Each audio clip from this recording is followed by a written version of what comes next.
perjalanan tanpamu terasa hampa, tanpa harapan.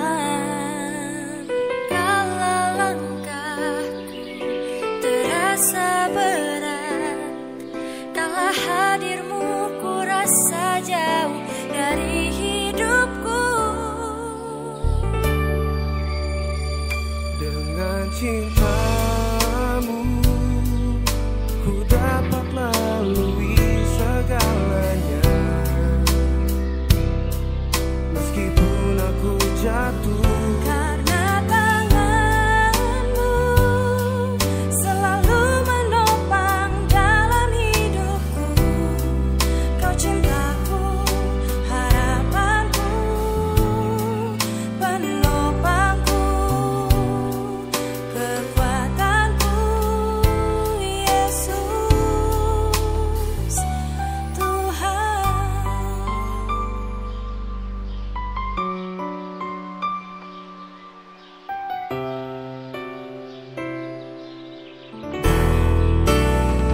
dengan cintamu Ku dapat lalui segalanya.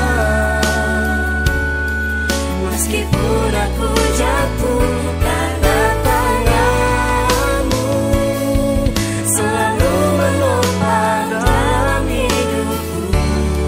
Kau cintaku, harapanku, penolongku, kekuatanku, Yesus Tuhan. Penopangku, kekuatanku. harapanku, Yesus Tuhan.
Ku bersyukur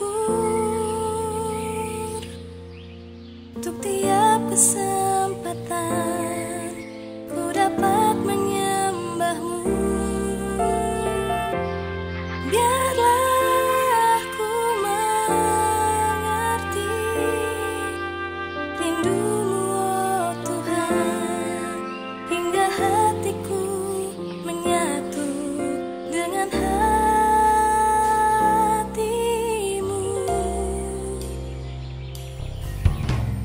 Di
terasa hampa tanpa harapan. Kalau langkahku terasa berat, kalau hadirmu ku rasa jauh dari hidupku. Dengan cintamu ku dapat lalui segalanya. Meskipun aku jatuh, Karena tanganmu selalu menopang dalam hidupku. Kau cintaku, harapanku, penopangku, kekuatanku, Yesus Tuhan.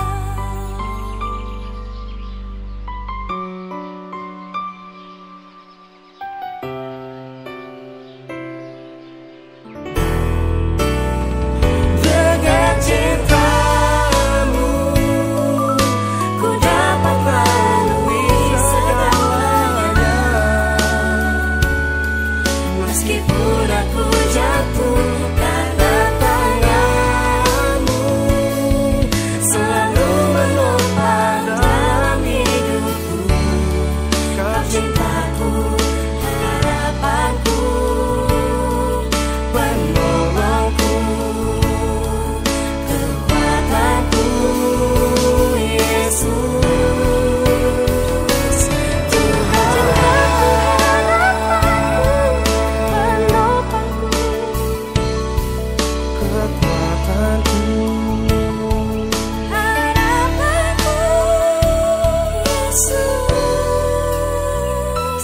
Yesus Tuhan.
Kami mengundang Bapak Ibu Saudara untuk ikut sama-sama memperkatakan Mazmur 91 sebagai deklarasi iman kita akan kebaikan dan perlindungan Tuhan yang tidak ada habisnya di dalam kehidupan setiap kita. Mazmur 91 dalam lindungan Allah. Orang yang duduk dalam lindungan yang maha tinggi dan bermalam dalam naungan yang maha kuasa akan berkata kepada Tuhan, tempat perlindunganku dan kubu pertahananku, Allahku yang ku percayai. Sungguh, dialah yang akan melepaskan engkau dari jerat menangkap burung, dari penyakit sampar yang busuk. Dengan kepaknya ia akan menudungi engkau. Di bawah sayapnya engkau akan berlindung. Kesetiaannya ialah perisai dan pagar tembok. Engkau tak usah takut terhadap kedahsyatan malam, terhadap panah yang terbang di waktu siang, terhadap penyakit sampar yang berjalan di dalam gelap, terhadap penyakit menular yang mengamuk di waktu petang. Walau 1000 orang rebah di sisimu dan 10.000 di sebelah kananmu, tetapi itu tidak akan menimpamu. Engkau hanya menontonnya dengan matamu sendiri dan melihat pembalasan terhadap orang-orang fasik. Sebab Tuhan ialah tempat perlindunganmu, yang maha tinggi telah kau buat tempat perteduhanmu. Malapetaka tidak akan menimpa kamu, dan tulah tidak akan mendekat kepada kemahmu. Sebab malaikat-malaikatnya akan diperintahkannya kepadamu untuk menjaga engkau di segala jalanmu. Mereka akan menatang engkau di atas tangannya, supaya kakimu jangan terantuk kepada batu. Singa dan ular tedung akan kau langkahi. Engkau akan menginjak anak singa dan ular naga. Sungguh, hatinya melekat kepadaku, maka aku akan meluputkannya. Aku akan membentenginya, sebab ia mengenal namaku. Bila ia berseru kepadaku, aku akan menjawab. Aku akan menyertai dia dalam kesesakan. Aku akan meluputkannya dan memuliakannya. Dengan panjang umur akan kukenyangkan dia, dan akan kuperlihatkan kepadanya keselamatan daripadaku. Shalom jemaat yang dikasihi Tuhan Yesus Kristus. Senang sekali boleh menyapa, boleh berjumpa bersama dengan saudara di malam hari ini di ibadah doa malam dan pujian penyembahan. Siapa yang bersuka cita datang di hadirat Tuhan malam hari ini? Kita kasih tepuk tangan dimanapun saudara berada, di rumah-rumah bersama dengan keluarga terkasih. Mari kasih pujian, kasih tepuk tangan yang terbaik buat Tuhan Yesus. Katakan haleluya, katakan amin. Mari kita tundukkan kepala sama-sama, kita mau berdoa. Tuhan Yesus, Engkau terlalu baik. Besar kasih setiamu ya Tuhan. Sebagaimana kami ada sampai hari ini, itu semua hanya karena kasih karunia-Mu Tuhan Yesus. Bukan karena kuat dan gagah kami, tapi oleh karena anugerah-Mu Bapa. Sampai hari ini kami ada, kami hidup, kami bernafas. Itu semua karena Tuhan. Kami sehat, kami boleh melihat keluarga kami, pekerjaan kami diberkati Tuhan, usaha kami diberkati Tuhan. Bahkan dalam segala hal, dalam segala keadaan, apapun kondisi kami, Engkau mengajari kami untuk tetap bersyukur kepada Tuhan. Sebab hanya Engkau satu-satunya Allah perlindungan kami. Engkau yang siap untuk memuji dan menyembah Tuhan bersama-sama malam hari ini. Mari katakan dengan saya amin. Sorakan haleluya. Come on. Hey, yuk sama-sama tepuk tangannya buat Tuhan Yesus. Sebab Dia Allah yang ajaib. Come on.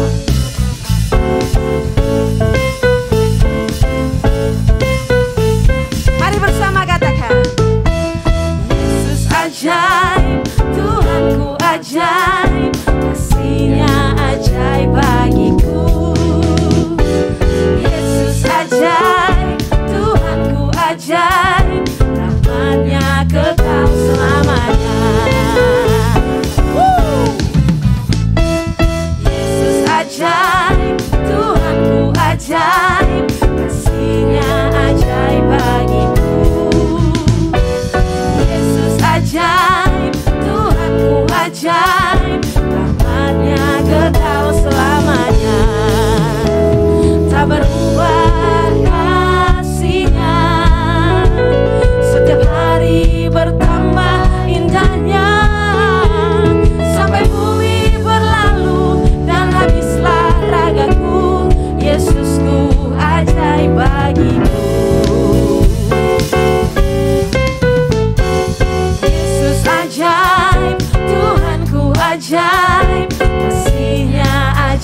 ajaib, Tuhanku ajaib, rahmat-Nya kekal selamanya. Yesus ajaib, Tuhanku ajaib, kasih-Nya ajaib bagiku. Yesus ajaib, Tuhanku ajaib, rahmat-Nya kekal selamanya. Tak berubah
Tuhan yang menjamin hidupku. Yesus, Kau Tuhan Allah yang terhebat. Mari yang setuju dengan pujian ini, kasih tepuk tangan buat Tuhan Yesus. Katakan kepada setiap masalahmu, pergumulanmu, Yesus yang terhebat. Sorakan haleluya.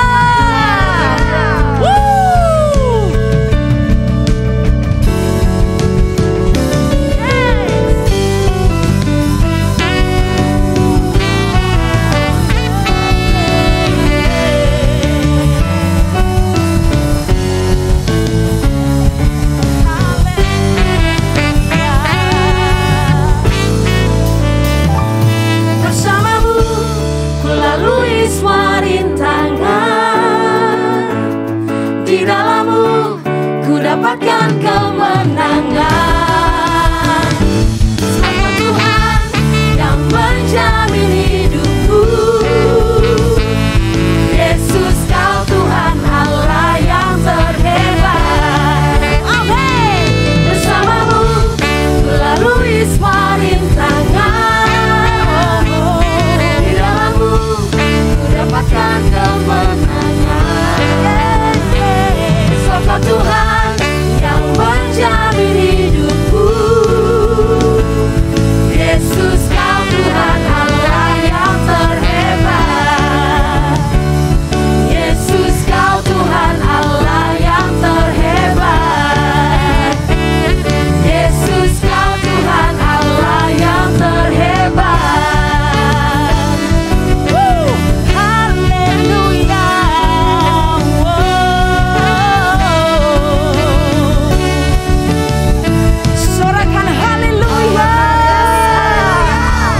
Haleluya. Satu-satunya yang kami kenal, yang kami tahu, Engkau Tuhan yang terhebat. Yang setuju dengan saya, mari bersama katakan amin. Amin. Terima kasih Tuhan Yesus. Kami mau lebih lagi Tuhan menyembah Engkau. Kami mau lebih lagi masuk dalam hadirat-Mu. Mari biarlah setiap kami boleh berjumpa dengan pribadi-Mu Tuhan. Jangan Engkau lewatkan satupun daripada kami, Bapa.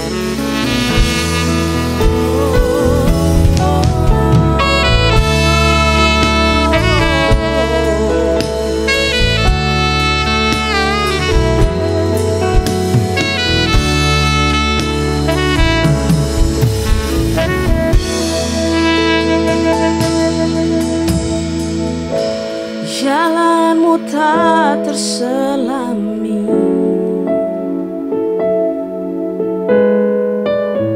oleh setiap hati kami.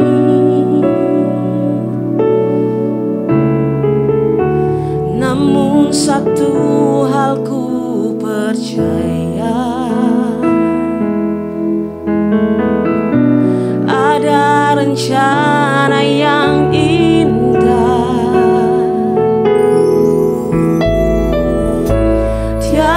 terduga kasih-Mu,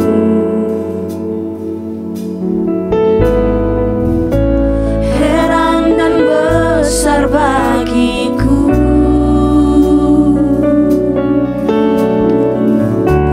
Arti kehadiran-Mu selalu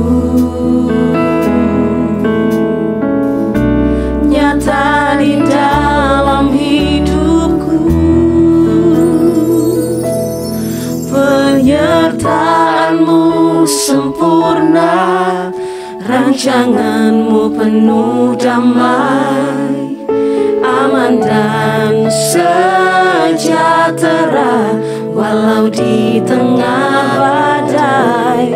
Ingin ku selalu bersama, rasakan keindahan arti kehadiran-Mu Tuhan. Kasih tepuk tangan yang terbaik buat Tuhan Yesus.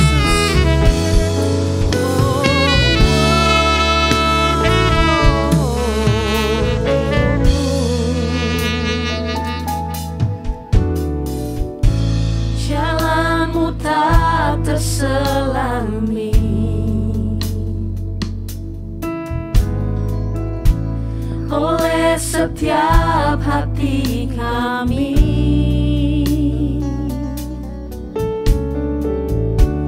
Namun satu hal ku percaya, ada rencana yang indah,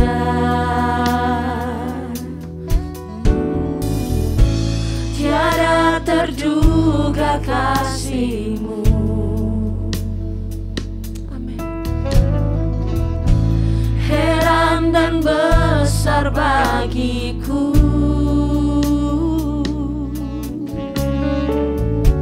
arti kehadiran-Mu selalu nyata di dalam hidupku. Penyertaan-Mu sempurna, rancangan-Mu penuh damai, aman dan sejahtera. Walau di tengah badai, ingin ku selalu bersama, rasakan keindahan arti kehadiran-Mu Tuhan. Penyertaan-Mu sempurna, rancangan-Mu penuh damai, aman dan sejahtera. Walau di tengah badai, ingin ku selalu bersama, rasakan keindahan arti kehadiran-Mu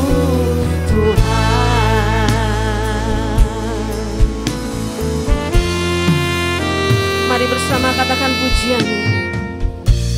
Jalan-Mu tak terselami,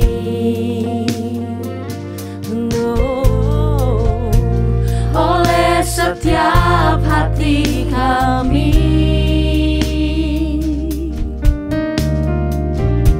Namun satu hal ku percaya, rencana yang indah, tiada terduga kasih-Mu. Amin Tuhan Yesus. Heran dan besar bagiku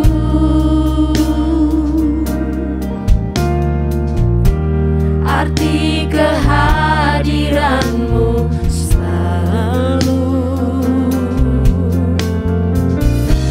nyata di dalam hidupku.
Walaupun tantangan dan cobaan merintangi kami Tuhan, tapi kami pegang janji-Mu Bapa. Janji-Mu ya dan amin. Janji-Mu ya dan amin. Tak pernah gagal Engkau Tuhan. Mari sembah Dia, mari angkat suaramu, mari puji Dia. Lord, You are worthy to be praised, oh God. Shabaralada bahana yaralada bayase, oralada bahana yaralada mayaso, shabaralada bahana yaralada mas, ibaralada bayaralada mayaralada mayaralada mayaralada bayase.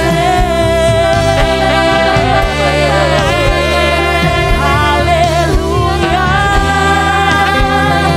hallelujah. God, we give You praise. God, we give You worship. God, we give You glory.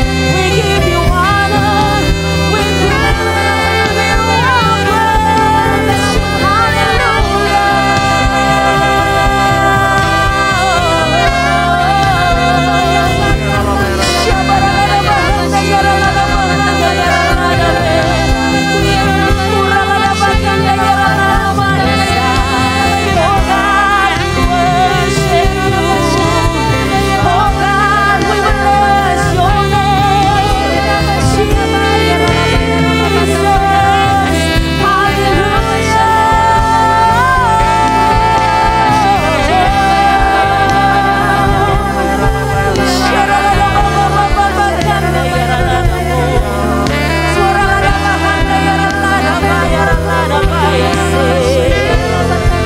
Kau yang layak Tuhan. Haleluya, haleluya.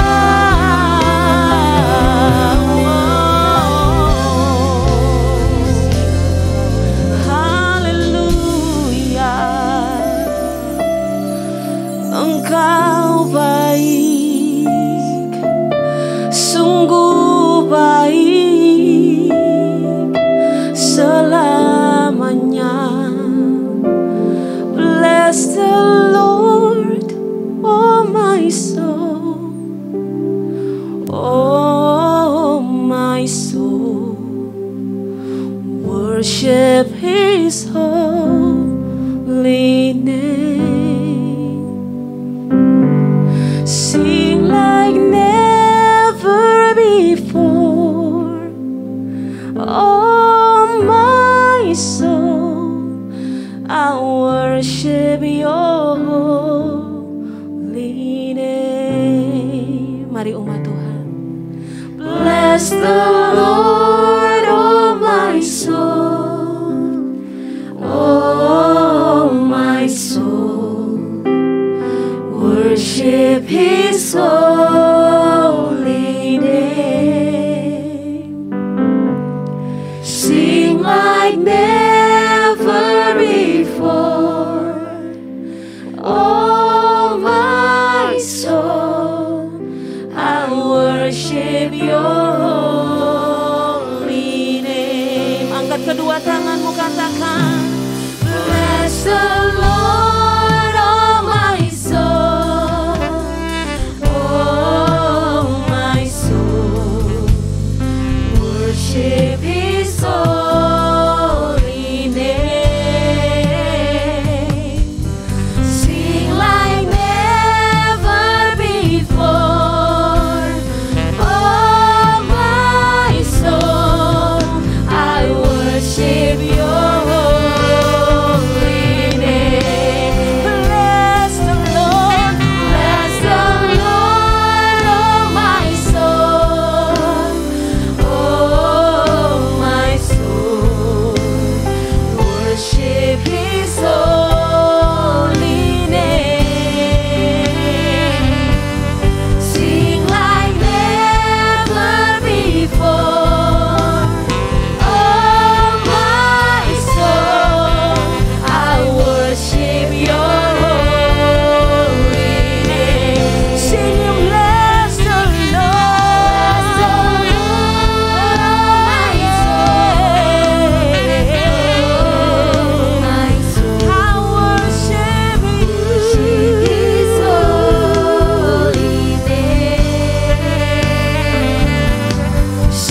buat Tuhan Yesus. Bersama katakan pujian. The sun comes up, it's a new day dawning. It's time to sing your song again. Whatever may pass and whatever lies before me, let me be singing when the evening comes. Bless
untuk hadirat-Mu, untuk kebaikan-Mu, bahkan kesetiaan Tuhan yang sampai hari ini tidak pernah meninggalkan kami. Terima kasih Tuhan untuk Roh-Mu yang kudus yang tetap tinggal di dalam kami dan kami di dalam Engkau. Sebab tanpa Tuhan, di luar Tuhan, kami tidak dapat berbuat apa-apa. Terima kasih untuk malam hari ini Tuhan Yesus. Kami bersyukur sekali lagi Bapa, Engkau melawat umat-Mu dan gereja-Mu. Di dalam nama Yesus. Haleluya. Amin.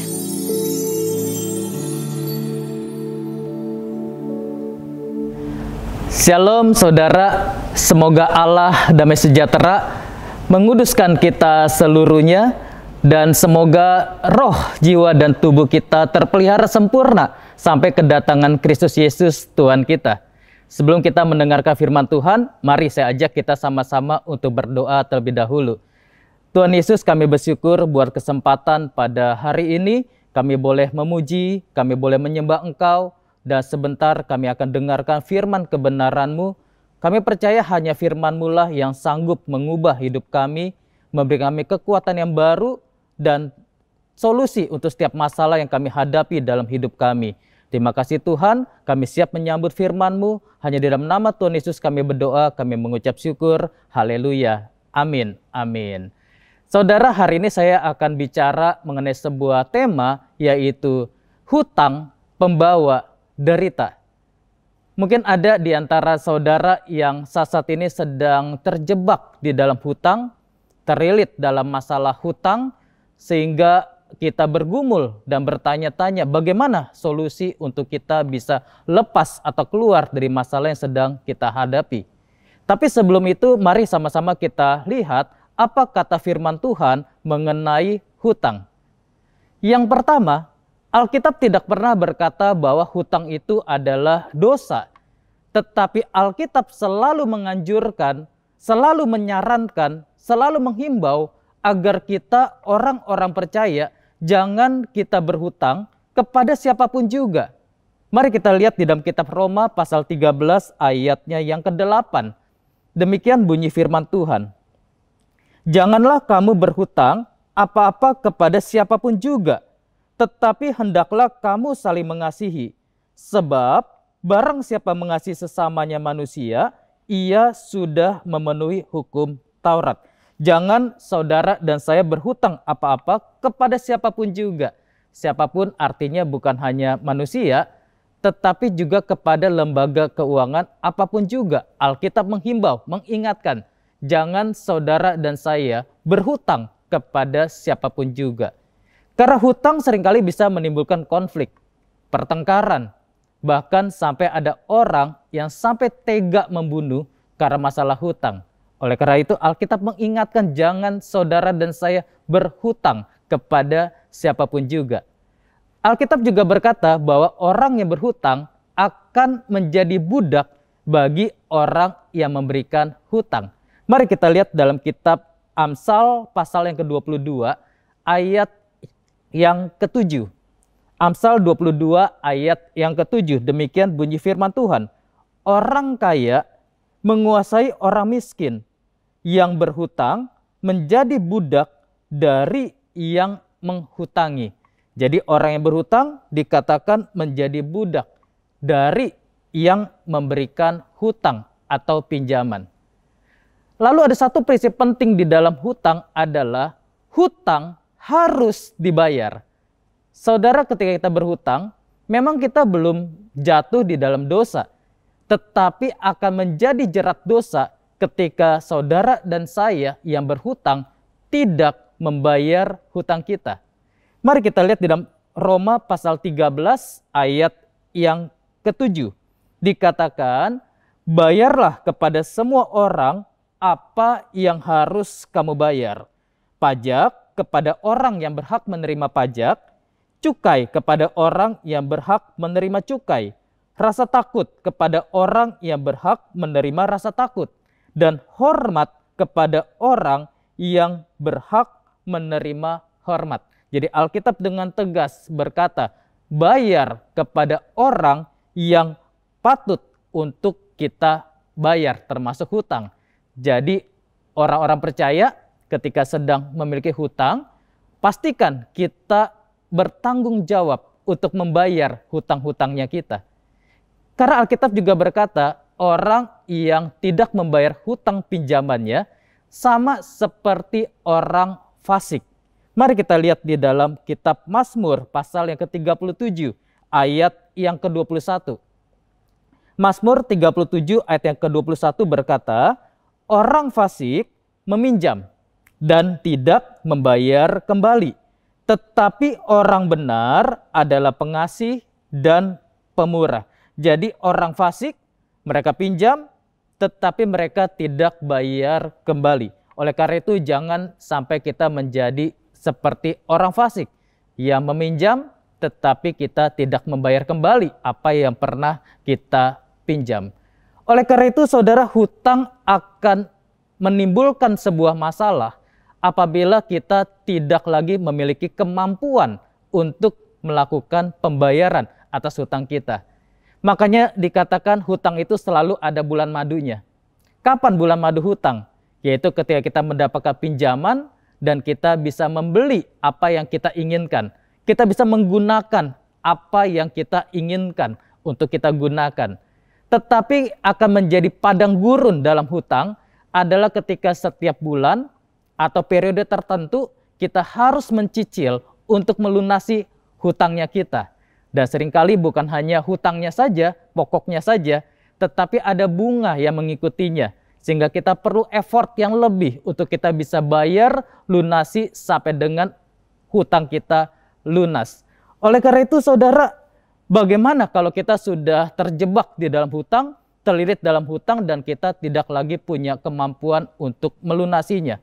Mari kita belajar dari sebuah kisah yang sangat menarik di dalam Alkitab, yaitu di dalam 2 Raja-Raja pasal 6, ayat yang pertama sampai dengan ayat yang ke-7. Judulnya adalah mengenai kapak timbul mengapung. Kisah ini bisa memberikan kita pencerahan untuk beberapa area dalam hidup kita. Salah satunya adalah masalah hutang. Saudara, ada 5 prinsip yang kita sama-sama akan lihat, yang sama-sama kita akan pelajari dari kisah kapak timbul mengapung. Mari kita buka 2 Raja-Raja pasal 6. Kita akan baca ayat yang pertama sampai dengan ayat yang ke-7. Dan kita akan belajar tentang 5 prinsip di dalam hutang. Kalau saudara punya catatan dan menurut saudara ini penting, saudara bisa catat di catatan saudara ataupun juga di gadget saudara. Ayat yang pertama berkata demikian. Pada suatu hari berkatalah rombongan Nabi kepada Elisa, cobalah lihat, tempat tinggal kami di dekatmu ini adalah terlalu sesak bagi kami. Baiklah kami pergi ke sungai Yordan dan masing-masing mengambil 1 balok dari sana, supaya kami membuat tempat tinggal untuk kami. Jawab Elisa, pergilah. Ayat yang ketiga, lalu berkatalah seorang, silakan ikutlah dengan hamba-hambamu ini. Jawabnya, baik, aku akan ikut. Ayat yang keempat, maka ikutlah ia dengan mereka. Setelah mereka sampai di sungai Yordan, mereka pun menebang pohon-pohon. Ayat yang kelima, dan terjadilah ketika seorang sedang menumbangkan sebatang pohon, jatuhlah mata kapaknya ke dalam air. Lalu berteriak-teriaklah ia, wahai tuanku, itu barang pinjaman. Saudara, ini adalah kisah tentang bagaimana Nabi Elisa bersama dengan rombongan Nabi, mereka tinggal di sebuah daerah, tetapi suatu kali rombongan Nabi itu berkata kepada Nabi Elisa, tempat tinggal kami sudah terlalu sesak. Sehingga mereka ingin membangun tempat tinggal yang lebih luas, sehingga mereka bisa tinggal dengan lebih nyaman, leluasa di dalamnya. Lalu Nabi Elisa berkata, baiklah kalian, apa yang hendak kalian lakukan?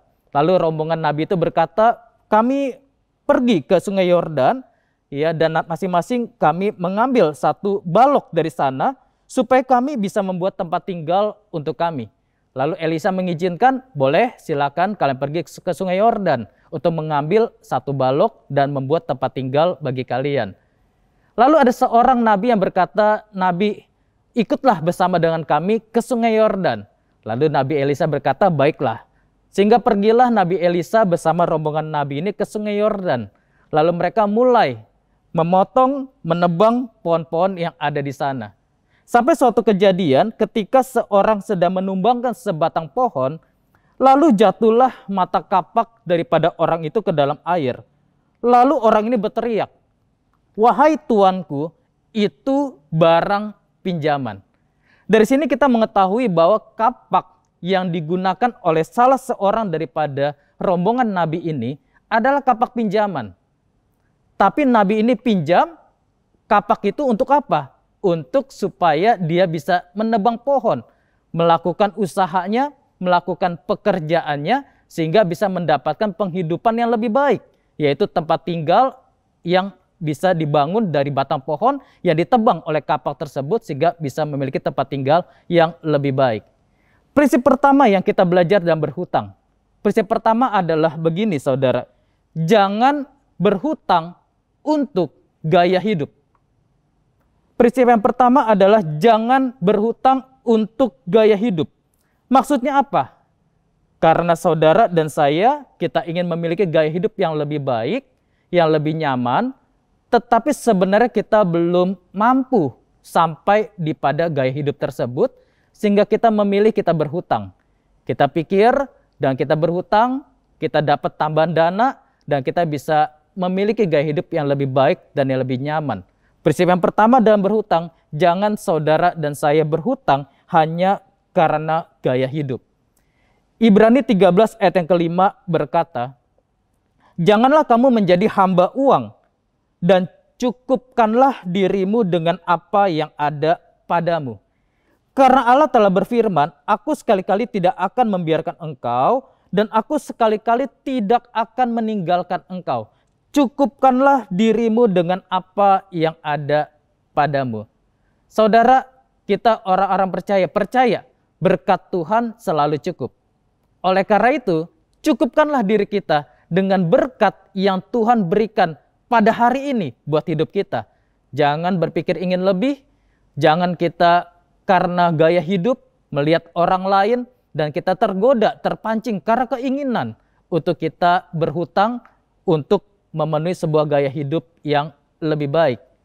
Seorang nabi ini, dia terpaksa berhutang, meminjam mata kapak. Untuk apa? Bukan untuk gaya hidup, tetapi untuk pekerjaannya, untuk usahanya, untuk membangun tempat tinggalnya, sehingga bisa punya penghidupan yang lebih layak. Oleh karena itu, kalau saudara dan saya terpaksa harus berhutang, pastikan hutang tersebut bukanlah untuk gaya hidup kita, tetapi pastikan hutang tersebut adalah untuk hutang produktif, bukan konsumtif. Apa maksudnya hutang produktif? Sederhana, saudara. Saya berikan sebuah contoh supaya kita sama-sama bisa mengerti apakah hutang kita adalah hutang produktif ataukah hutang konsumtif. Misalkan saudara meminjam uang 10 juta selama periode 5 tahun. Lalu setelah 5 tahun, kita hitung, ternyata hutang kita akan menjadi 15 juta yang kita harus lunasi. Memang kita cicil setiap bulan, tapi total cicilan kita kalau kita hitung, hutang 10 juta kita setelah 5 tahun menjadi 15 juta. Pertanyaan begini, 10 juta yang saudara pinjam, apakah sanggup kita gandakan menjadi lebih daripada 15 juta di tahun yang kelima, atau paling tidak sama dengan 15 juta yang kita pinjam? Kalau jawabannya iya, kita mampu gandakan dengan kita usaha, dengan kita kembangkan bisnis kita, 10 juta yang kita pinjam, di tahun yang kelima menjadi lebih daripada 15 juta, berarti hutang kita adalah hutang produktif. Tapi kalau 10 juta yang kita pinjam, kita sadar setelah tahun yang kelima, nilainya tidak lagi menjadi 10 juta, misalnya kita belikan sesuatu, dan kalau barang ini yang 10 juta tadi kita belikan, di tahun yang kelima nilainya sudah tidak lagi 10 juta, atau bahkan lebih kecil daripada itu, atau bahkan tidak lagi ada nilainya, karena dijual saja orang sudah tidak mau beli, berarti hutang kita adalah hutang konsumtif, bukan produktif. Dan ini yang kita harus hindari, saudara. Jangan kita berhutang karena gaya hidup, karena sesuatu yang konsumtif. Karena penderitaan yang kita akan alami di belakang jauh lebih besar daripada kenikmatan sesaat yang kita dapatkan pada waktu di awal ketika kita berhutang. Yang kedua, apa yang kita bisa pelajari dari kisah ini? Mari kita lanjutkan cerita tentang kapak timbul mengapung. Ayat yang ke-6. Setelah orang tersebut berteriak bahwa wahai tuanku, itu barang pinjaman. Ayat yang ke-6 mencatat demikian. Tetapi berkatalah abdi Allah. Siapakah abdi Allah ini? Elisa, Nabi Elisa. Elisa memiliki nama yang sangat bagus artinya. Kalau saudara baca, semua nama di dalam Alkitab selalu punya makna. Dan kita bisa belajar dari makna nama-nama yang ada di dalam Alkitab. Elisa dalam bahasa Ibrani artinya adalah Allahku adalah keselamatan. Allahku adalah keselamatan. Prinsip yang kedua dalam berhutang, ketika kita terjebak dalam hutang, prinsip yang kedua adalah pengharapan kita hanya datang dari Tuhan. Saudara, jangan ketika kita berhutang kita berharap kepada manusia atau bahkan berharap kepada kekuatan diri sendiri. Saudara, bukankah Yeremia pasal yang ke-17 ayat yang ke-5 berkata demikian?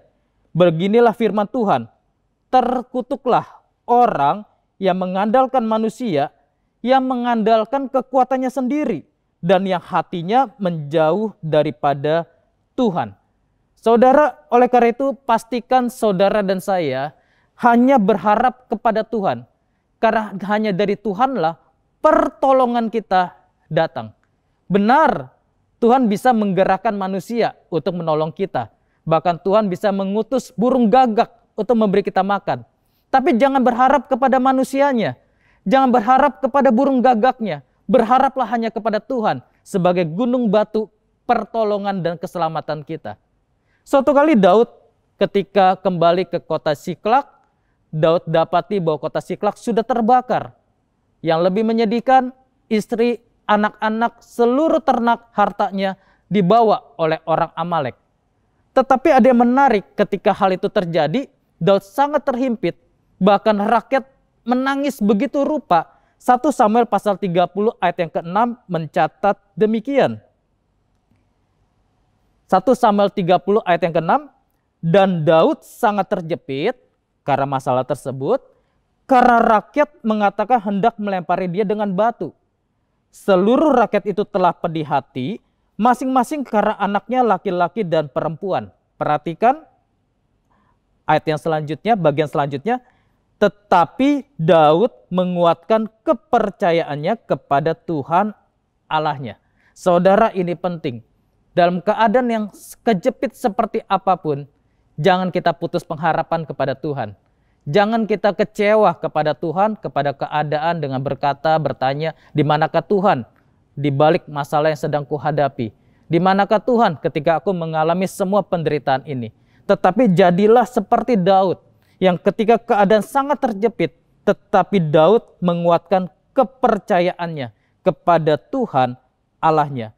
Makanya 1 Tesalonika pasal yang ke-5 ayat yang ke-17 berkata, tetaplah berdoa.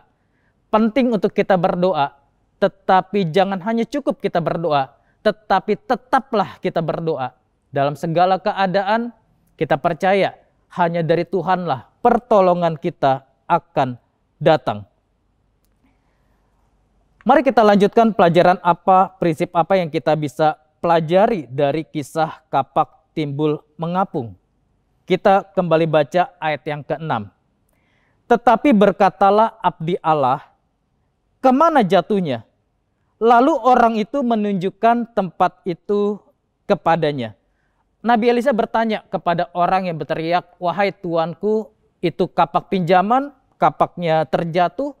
Abdi Allah ini bertanya, kemana jatuhnya? Lalu orang itu menunjukkan tempat itu kepadanya. Buat saudara siapapun juga yang sedang berhutang, pertanyaan pertama ketika kita menjerit kepada Tuhan, adalah Tuhan akan bertanya pertama kali, di manakah jatuhnya? Di manakah letak kesalahanmu sehingga engkau sampai harus berhutang dan engkau tidak mampu membayarnya? Sebelum pertanyaan ini kita jawab, kita tunjukkan kepada Tuhan di mana letak kesalahan kita. Tuhan tidak akan menolong kita. Karena Tuhan selalu ingin kita sadar akan kesalahan kita. Tuhan sanggup menolong kita, saudara. Tetapi Tuhan lebih peduli kepada keselamatan jiwa kita, keselamatan roh kita, keselamatan akan kehidupan kita yang seutuhnya. Tuhan lebih peduli akan hal tersebut dibandingkan sekedar Tuhan tolong kita, Tuhan lunasi hutang kita, dan kita bisa kembali hidup dengan normal. Oleh karena itu Tuhan selalu bertanya, ketika kita jatuh dalam hutang, dalam kesalahan, di manakah letak kesalahanmu sehingga engkau harus berhutang dan engkau tidak mampu melakukan pembayaran pelunasan atas hutangnya. Prinsip yang ketiga di dalam berhutang adalah sadari kesalahan kita dalam berhutang. Mungkin jangan-jangan kita introspeksi diri dan kita sadar kita berhutang karena hanya untuk mendukung gaya hidup kita. Kita berhutang hanya karena kita malu melihat orang lain punya sesuatu dan kita tidak punya sehingga kita berhutang. Atau mungkin karena ada gambar diri kita yang salah, ada kepercayaan diri kita yang salah, supaya kita diterima oleh lingkungan kita, sehingga kita memakai gaya hidup yang serupa dengan lingkungan kita. Dan Tuhan mau sadari dulu apa kesalahannya. Dan setelah sadar, kita bertobat, kita minta ampun kepada Tuhan, minta ampun atas motivasi kita yang salah, kita minta ampun atas apa yang kita perbuat, dan kita kembali kepada Tuhan, kepada jalan-jalannya Tuhan, kepada rencananya Tuhan dalam hidup kita. Prinsip yang ketiga, sadari kesalahan kita ketika kita berhutang. Lalu apalagi prinsip yang kita bisa pelajari dari kisah kapak timbul mengapung? Kembali kita baca di dalam ayat yang ke-6. Tetapi berkatalah abdi Allah, kemana jatuhnya, lalu orang itu menunjukkan tempat itu kepadanya. Kemudian Elisa memotong sepotong kayu, lalu dilemparkannya ke sana. Maka timbullah kapak itu dibuatnya. Elisa memotong sepotong kayu, dilemparkan ke air, ke sana, maka timbullah mata kapak itu dibuatnya. Prinsip yang keempat dalam berhutang, jangan batasi Tuhan. Saudara, kalau kita baca, kita mungkin bertanya-tanya, kok apa yang diperbuat oleh nabinya Tuhan, yaitu Elisa, sesuatu yang tidak masuk akal. Ada kapak jatuh ke sungai Yordan, lalu kemudian Elisa hanya ngambil sepotong kayu, dilempar ke air. Kita pikir hal ini tidak masuk akal, karena kayu dengan kapak pasti beratnya lebih berat kapak, tidak mungkin kayu dilempar ke air lalu kapak mengapung. Saudara, kita mungkin berpikir begini, paling tidak harusnya Tuhan, Nabi Elisa ini menggantikan orang yang kehilangan kapak itu dengan kapak yang baru. Itu cara yang paling sederhana. Atau paling tidak gunakanlah cara-cara yang lebih logik. Misalnya ambil tali, atau paling tidak mungkin Nabi Elisa yang nyemplung ke sungai Yordan, ambilkan mata kapaknya, itu lebih masuk akal dibandingkan hanya melempar sepotong kayu. Saudara, prinsip keempat yang kita harus mengerti, jangan batasi Tuhan.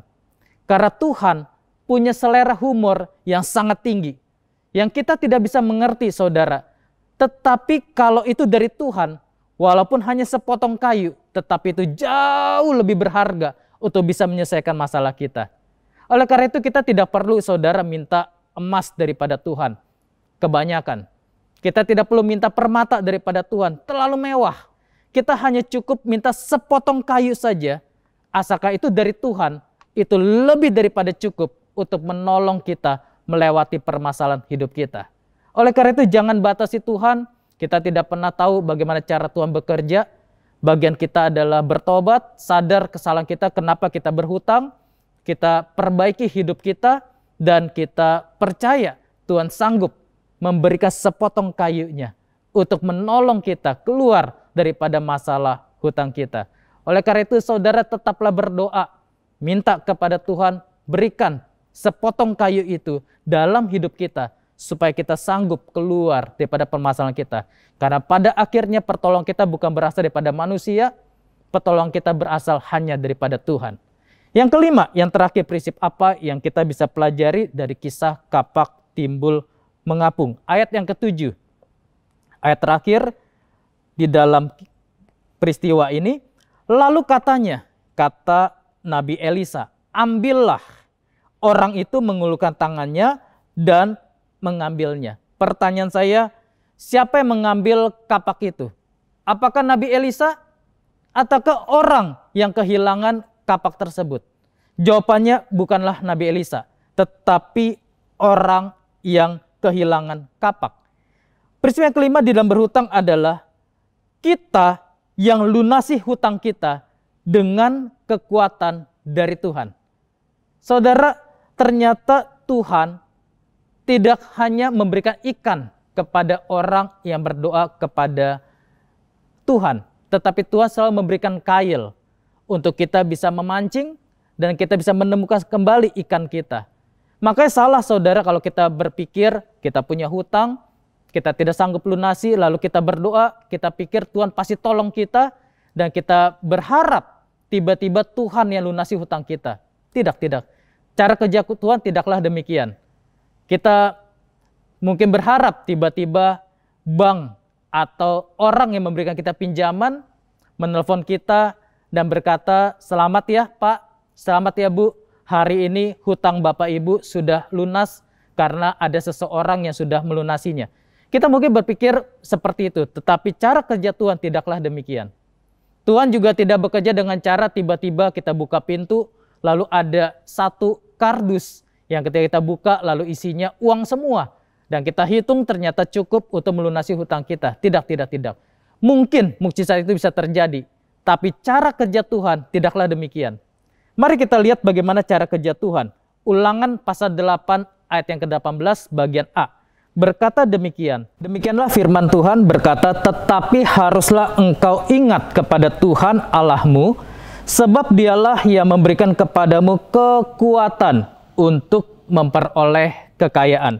Perhatikan saudara, Tuhan tidak memberikan kita kekayaan, tetapi Tuhan memberikan kepada kita kekuatan untuk memperoleh kekayaan.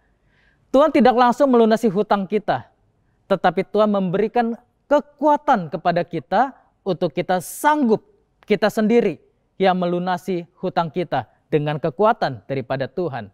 Oleh karena itu saudara, ketika kita berhutang, kita berdoa kepada Tuhan, kita minta kekuatan daripada Tuhan, hikmat daripada Tuhan, tuntunan daripada Tuhan untuk kita bisa tahu apa yang harus kita perbuat. Mungkin tuntunan Tuhan adalah meminta kita cari penghasilan tambahan, bekerja dengan lebih giat. Mungkin ada sesuatu yang salah dalam cara kerja kita kurang giat, kurang produktif, dan dengan kesempatan ini kita lakukan pekerjaan kita dengan lebih baik. Bisa kita cari sampingan yang lain supaya kita mendapatkan pendapatan yang lebih, supaya kita lebih sanggup melunasi hutang-hutang kita. Atau mungkin juga hikmat Tuhan berkata kepada kita untuk kita merubah gaya hidup kita yang selama ini mungkin terlalu mahal, biaya per bulan. Kita tekan gaya hidup kita lebih sederhana hidup kita, supaya dengan itu kita lebih punya uang, pendapatan untuk kita sisihkan, untuk kita membayar hutang-hutang kita. Atau mungkin juga hikmat Tuhan berkata untuk kita menjual apa yang masih kita miliki. Mungkin ada sesuatu yang masih ada nilainya, kita bisa jual, makanya perlu kita ikhlas untuk kita melepaskan sesuatu yang berharga tersebut, karena kita mau sungguh-sungguh melunasi, membayar pinjaman yang kita lakukan, sampai dengan pinjaman kita lunas, sampai dengan hutang kita lunas. Kita minta kekuatan daripada Tuhan, tuntunan daripada Tuhan, supaya bersama dengan Tuhan kita percaya tidak ada perkara yang terlalu ajaib untuk kita lalui bersama dengan Tuhan. Ini adalah 5 prinsip saudara di dalam hidup kita ketika kita berhutang. Prinsip yang pertama saya mau ulang. Yang pertama adalah jangan berhutang karena gaya hidup. Prinsip yang kedua adalah berharap hanya kepada Tuhan saja. Prinsip yang ketiga, sadari kesalahan kita dalam berhutang. Dan prinsip yang keempat, jangan batasi Tuhan. Karena Tuhan sanggup melakukan sesuatu yang lebih besar daripada apa yang sanggup kita pikirkan, yang sanggup kita rencanakan dalam hidup kita. Dan yang kelima, prinsip dalam berhutang adalah kita yang lunasi hutang kita dengan kekuatan yang berasal daripada Tuhan. Dan saudara, pastikan kalau kita belum bisa lunasi hutang kita, jangan kita memperburuk keadaan dengan kita menambah hutang dari yang lain. Kita gali lubang, kita tutup lubang, dan akhirnya membuat keadaan kita menjadi semakin buruk. Saudara, saya mau ajak kalau ada mungkin di antara saudara, siapapun juga yang hari-hari ini sedang terjebak di dalam hutang, terlilit dalam hutang, mengalami sebuah tekanan dalam hidup yang begitu luar biasa, dan saudara rindu untuk didoakan, saudara bisa tulis permohonan doa saudara melalui WhatsApp ke nomor berikut ini di bawah. Nanti akan ada tim pendoa, akan ada tim yang akan mendoakan saudara. Kami mungkin tidak bisa bantu banyak kepada saudara, tapi kami pastikan setiap orang yang post permohonan doa tersebut, kami akan doakan dengan sungguh-sungguh. Dengan segenap hati kami akan bawa dalam doa. Dan kami akan doakan biar kekuatan daripada Tuhan memampukan saudara keluar daripada masalah hutang yang membelit kita semua. Saudara, demikianlah firman Tuhan. Dan saya mau ajak kita berdoa. Tuhan Yesus, kami bersyukur buat firman yang boleh kami benarkan. Kami dengarkan sebuah kebenaran tentang bagaimana hutang pembawa derita dalam hidup kami. Bagaimana apa yang harus kami lakukan supaya kami bisa lepas daripada hutang yang membelenggu kami. Tuhan, kami berdoa, pertolongan kami hanya berasal daripada Engkau saja. Beri kami kekuatan, beri kami penghiburan, beri kami tuntunan. Dan bagi kami yang saat ini sedang tidak memiliki masalah dalam hutang, tuntun kami Tuhan, agar kami jangan sampai tergoda, sehingga kami melakukan hutang di kemudian hari, hanya untuk sesuatu yang konsumtif, sesuatu yang hanya untuk keinginan kami saja. Tolong kami Tuhan, sehingga kami boleh terpelihara seluruhnya. Roh, jiwa, dan tubuh kami terpelihara sepenuhnya, sehingga dengan sempurna Tuhan, sampai kedatangan Kristus Yesus, Tuhan kami. Di dalam nama Yesus kami berdoa, kami ucap syukur. Haleluya. Amin. Amin. Tuhan Yesus memberkati. Tiba saatnya kita akan memberikan persembahan saudara.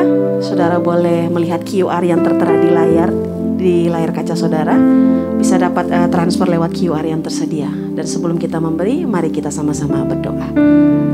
Terima kasih Tuhan Yesus. Sekali lagi kami bersyukur untuk kebaikan Tuhan. Tiba saatnya akan memberikan persembahan. Tuhan Yesus memberkati setiap tangan-tangan pribadi yang memberi. Seberapapun yang diberikan Tuhan, Engkau berkati berlipat kali ganda. Di dalam nama Tuhan Yesus, kami siap memberi dengan ucapan syukur dan sukacita. Haleluya. Amin. Inilah yang ku renungkan setiap waktu, nyanyian pujian dan pengagungan kepadamu.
Kita akan sama-sama tutup ibadah malam hari ini dengan doa syafaat.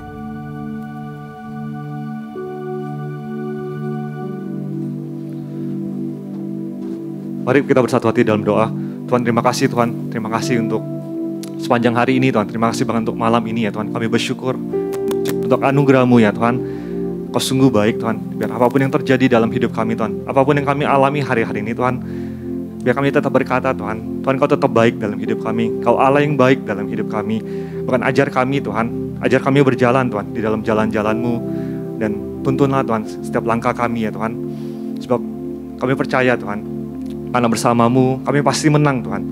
Dan Tuhan, ajar kami untuk lebih mengenal Tuhan lebih lagi dalam hidup kami. Bapa, berkati setiap jemaat-Mu Tuhan, dimanapun mereka berada ya Tuhan. Biar sungguh ada damai sejahtera-Mu Tuhan di dalam setiap rumah-rumah mereka ya Tuhan. Biar kasih-Mu sungguh tercurah di dalam rumah-rumah mereka ya Tuhan. Di dalam setiap keluarga yang ada Tuhan. Kau sungguh baik Tuhan. Kami materaikan setiap firman-Mu Tuhan yang sudah kami dengar malam ini Tuhan. Biar firman-Mu menjadi pelita bagi kaki kami Tuhan, yang menuntun setiap langkah kami Tuhan. Biar kami enggak menjauh dari Tuhan, tapi kami semakin mendekat sama Tuhan. Tuhan, terima kasih, terima kasih. Kami berdoa juga Tuhan untuk hamba-Mu Tuhan yang sudah menyampaikan firman-Mu. Berkati beliau Tuhan, berkati hamba-Mu ini, pakai dia lebih lagi Tuhan dalam hidupnya, dalam pelayanannya, bahkan dalam keluarganya Tuhan, yang terus berkati berlimpah-limpah ya Tuhan, di dalam nama Yesus. Dan kami berdoa juga Tuhan untuk pemimpin kami di tempat ini Tuhan, untuk pemimpin rohani kami, gembala kami Tuhan, Pak Agustinus dan juga Pak Budianto.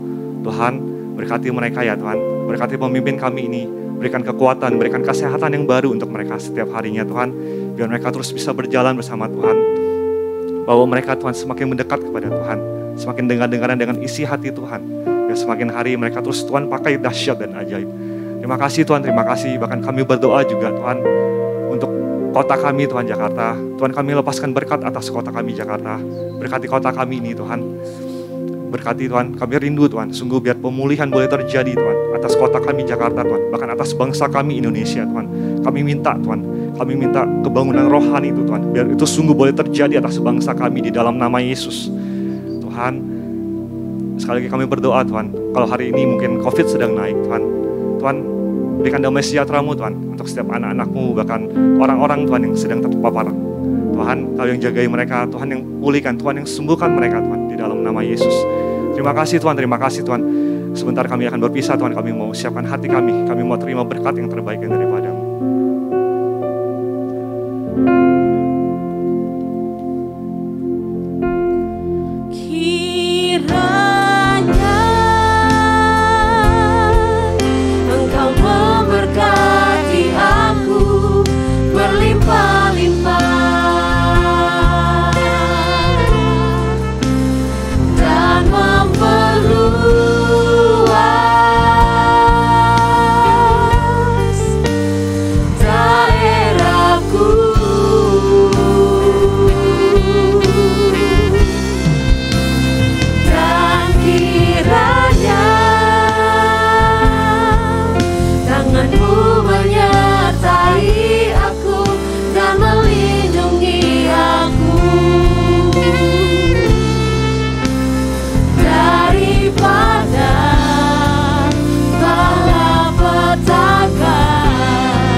Kiranya berkat anugerah, kasih karunia Allah